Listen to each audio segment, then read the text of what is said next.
عليه ونعوذ بالله من شرور أنفسنا ومن سيئات أعمالنا من يهده الله فلا مضل له ومن يضلله فلا هادي له ونشهد أن لا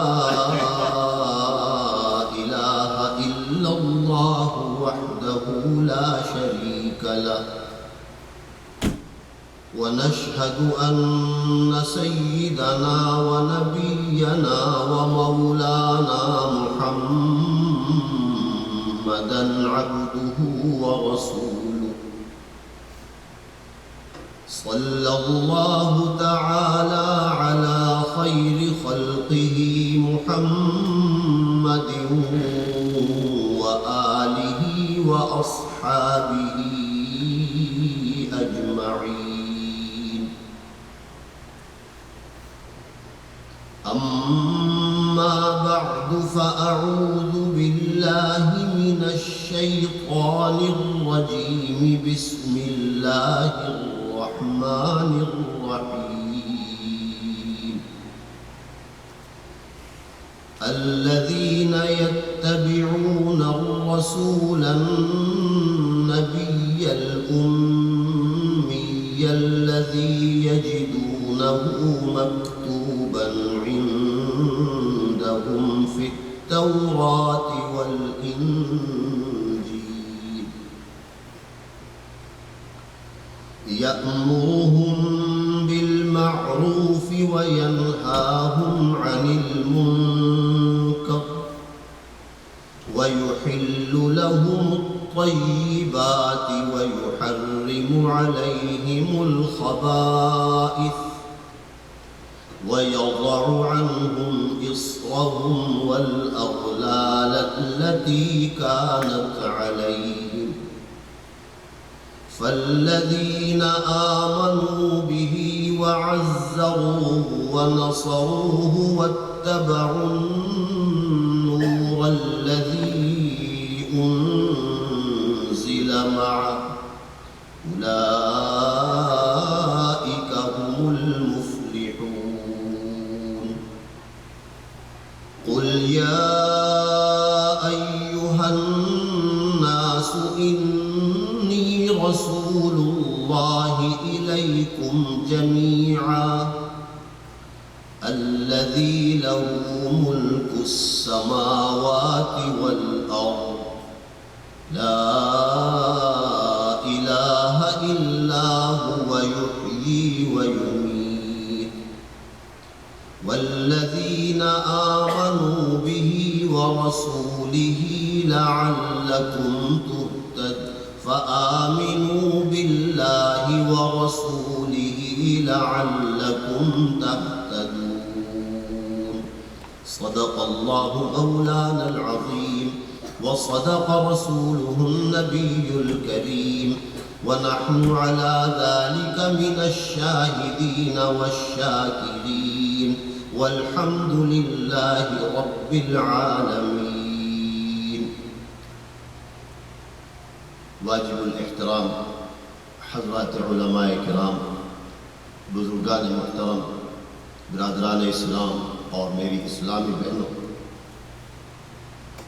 میں سب سے پہلے آپ کے اس اسلامک سینٹر کا ممنون ہوں، شکر گزار ہوں کہ آج کی اس مبارک محفل اور تقریب کے لیے آپ نے مجھے دعوت دی اور اپنی معروضات پیش کرنے کے لیے مجھے اجازت عطا فرمائی۔ اللہ تعالی آپ کی اس محبت کو قبول فرمائے اور اللہ تعالی توفیق عطا فرمائے کہ جو کلمات بھی عرض کیے جائیں وہ میرے لیے باعث نجات ہو اور اللہ ہم سب کو ان سے ہدایت کی توفیق عطا فرمائے۔ حضرت مفتی شمس العارفین صاحب ہمارے بڑے ہیں اور سچی بات یہ ہے کہ یہ بھی ان کے ماشاءاللہ تمام صاحبہ زادگان وہ ایک خاص تعلق اور خاص محبت مجھ سے کرتے ہیں، اور میں اپنے دل کی بات آپ سے عرض کرتا ہوں، وہ یہ کہ جس شخص کو دنیا کے اندر اللہ والوں کی محبت نصیب ہو جائے، دیندار اور عالم لوگ محض اللہ کی رضا کے لیے، کسی غرض کے لیے نہیں، وہ کسی آدمی سے محبت کرنے لگے، الفت کرنے لگے، تو دنیا میں بھی یہ اس کے لیے بڑا ذخیرہ ہے اور آخرت میں بھی اس کے لیے بڑا ذخیرہ۔ آپ نے عربی کے ایک شاعر کا شعر سنا ہوگا، وہ اپنی بات کہتا ہے کہ احب الصالحین ولست منہم لعل اللہ یرزقنی صلاحا، کہ میں نیکوکار لوگوں سے محبت کرتا ہوں اگرچہ میں خود تو نیکوکار نہیں ہوں۔ احب الصالحین ولست منہم لعل اللہ یرزقنی صلاحا، اور میں اللہ سے امید رکھتا ہوں اور توقع رکھتا ہوں کہ اس محبت کی برکت سے اللہ میرے اندر بھی اعمال صالحہ کی صلاحیت پیدا فرمائے۔ تو حقیقت بات یہ ہے کہ دنیا کے اندر اللہ والوں کی محبت ایک بہت بڑی دولت ہے، اور آخرت میں بھی یہ بہت بڑی دولت ہے۔ دنیا میں ہم دوست بناتے ہیں، لیکن قرآن کریم میں ایک آیت آتی ہے جس میں ہمیں یہ بتایا گیا ہے کہ اگر آپ نے دوست بنانا ہے، دوستی لگانی ہے، تو کس سے دوستی لگاؤ؟ کیا ہر آدمی اس بات کا اہل ہے کہ آپ اس سے دوستی لگا لیں، یا ہر آدمی اس یہ قابلیت رکھتا ہے کہ آپ اسے اپنا دوست کہیں؟ قرآن کریم میں اللہ تعالیٰ فرماتے ہیں کہ الاخلاء یومئذ بعضهم لبعض عدو، قیامت قائم ہوگی تو جن کو آپ دنیا میں دوست سمجھ رہے تھے، وہ دوست وہاں آپ کے دشمن بن کے کھڑے ہوئے۔ لیکن ایک طبقہ ایسا ہوگا کہ جن سے دوستی دنیا میں آپ نے لگائی تھی وہ آخرت میں بھی کام آئے گی، وہ آخرت میں بھی آپ کے دوست ہوں گے۔ اس لیے آگے فرمایا کہ الاخلاء یومئذ بعضهم لبعض عدو الا المتقین، مگر جو صاحب تقوی لوگ ہیں، جو اپنی زندگی کے شب و روز اللہ کے احکامات کے مطابق بسر کرتے ہیں اور اپنی عملی زندگی کو اس نہج پر ڈھال لیتے ہیں کہ جو اللہ کے رسول صلی اللہ علیہ وسلم نے بتایا ہے، ان کی دوستی تمہیں آخرت میں بھی کام آئے گی، دنیا میں بھی کام آئے گی، اس لیے کہ یہ آپ کو نیکی کی ترغیب دیں گے، آپ کے عقائد کو درست کریں گے،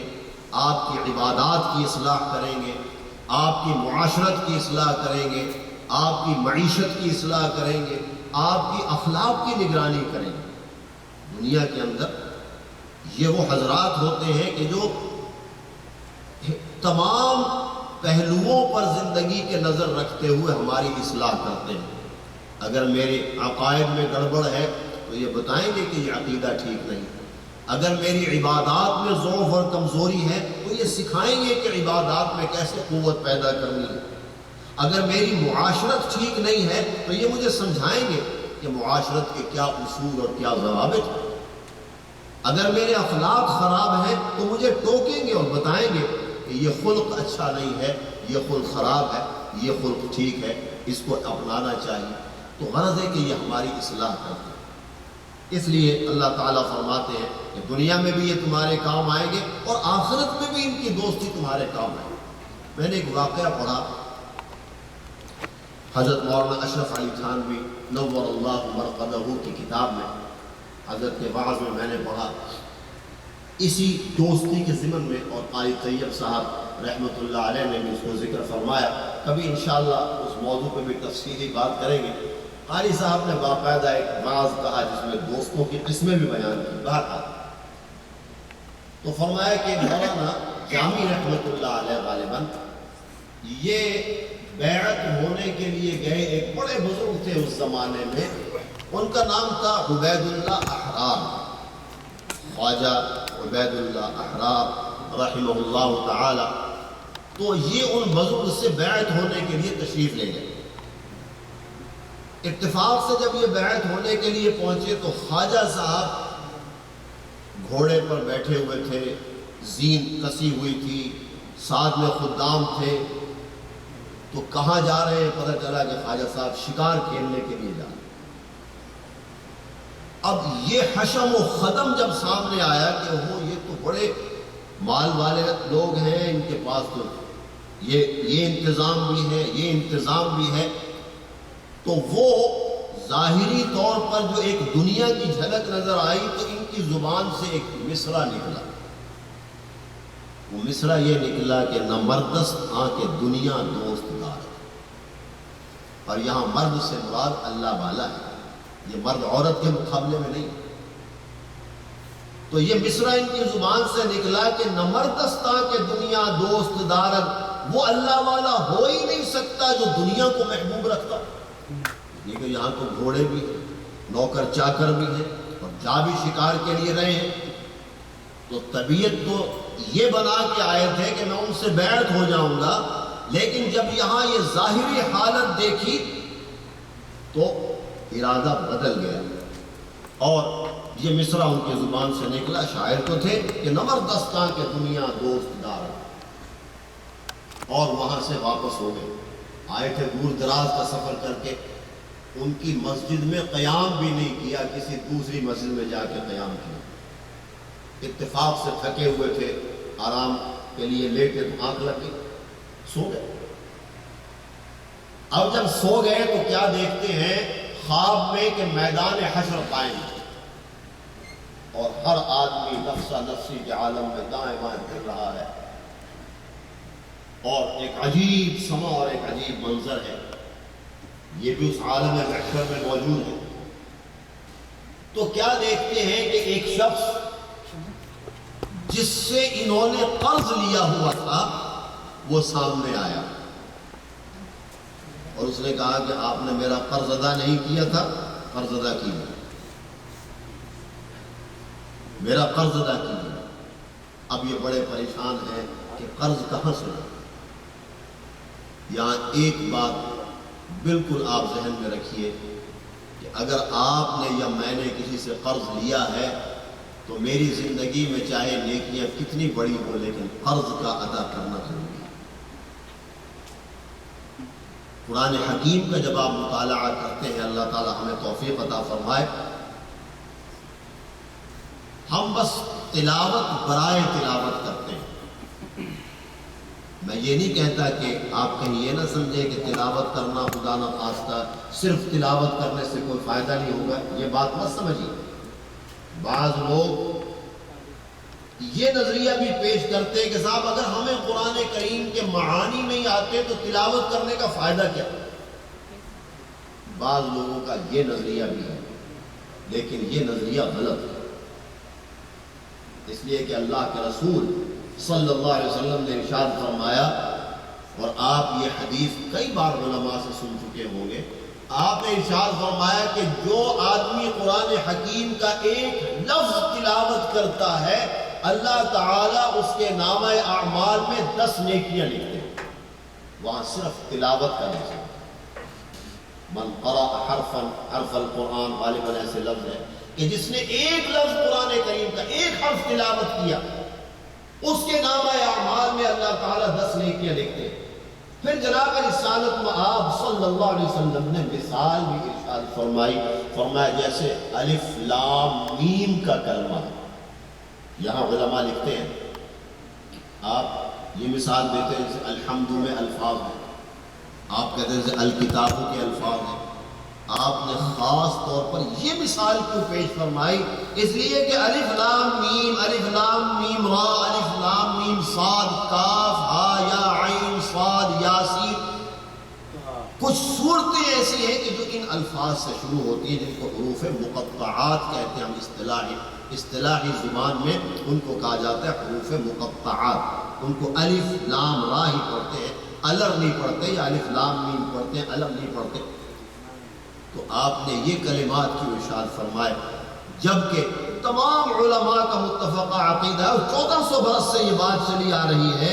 کہ یہ جو حروف مقطعات ہیں یہ کلمات ایسے ہیں کہ جو ایک سر اور ایک راز ہے اللہ اور اس کے رسول صلی اللہ علیہ وسلم کے درمیان.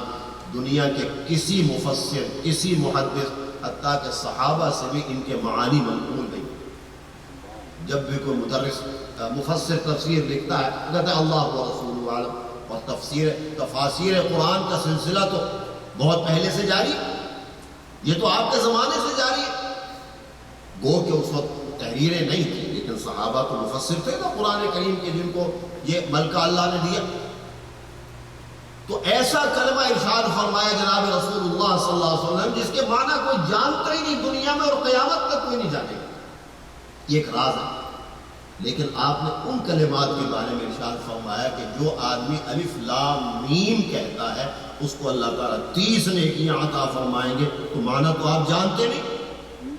لیکن نیکیاں پھر بھی مل رہی. اس لیے معلوم ہوا کہ یاد رکھیے الفاظ قرآن کی تلاوت بھی نفع سے خالی نہیں ہے. بعض لوگ یہ کہا کرتے ہیں صاحب جب مطلب ہی سمجھ میں نہیں آتا تلاوت کرنے کا فائدہ کیا؟ میں فائدہ بتا رہا ہوں. میں اس بات کا انکار نہیں کرتا کہ قرآن کریم کا ترجمہ اس کو سمجھنا ضروری ہے، میں اس سے انکار نہیں کر رہا. میں صرف اس نظریے کو آپ کے ذہن سے نکالنا چاہتا ہوں کہ جو بعض لوگ یہ کہہ دیتے ہیں کہ اگر آپ قرآن کریم کا مطلب ہی نہیں سمجھتے تو آپ کو تلاوت کرنے کا کوئی فائدہ نہیں. فائدہ ہے، اور وہ فائدہ یہ ہے کہ آپ ایک لفظ پڑھتے ہیں تو اللہ تعالیٰ جل شانہ آپ کے نامہ اعمال میں 10 نیکیاں لکھتے ہیں. ہاں ایک اگلا سٹیپ ضرور ہے کہ جب آپ کو قرآن کریم پڑھنا آتا ہے تو آپ ہمت کیجیے، اور وہ ہمت یہ کیجیے کہ قرآن کریم کا ترجمہ آپ سمجھیے اور سیکھیے. اب ہمت کی بات یہ کہ آپ قرآن حکیم کا ترجمہ